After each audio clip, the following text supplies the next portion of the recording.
অন্যরকম একটা দৃশ্য। সর্ষা ফুলের মিষ্টি হাসি, মন ভোলানো হাসি, গ্রামের সেই চির পরিচিত সেই দৃশ্য। মেঠো পথ, যদিও একসময় পথগুলো কাঁচা ছিল, এখন সবগুলো রাস্তা পাক হয়ে গেছে। সেই মেঠো পথে এই যে সাপের মতো আঁকা বাঁকা মেঠো পথ, দূর দূরান্ত থেকে মানুষ আসছে, এই গ্রাম থেকে ও গ্রাম। তার পাশেই হচ্ছে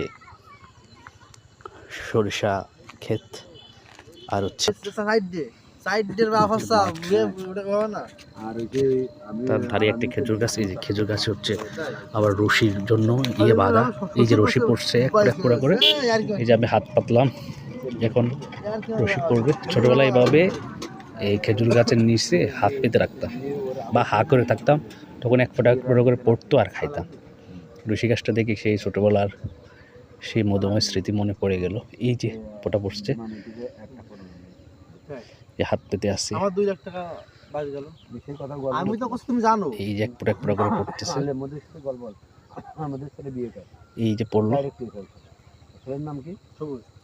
এই যে পড়তেছে এক ফোঁটা করে।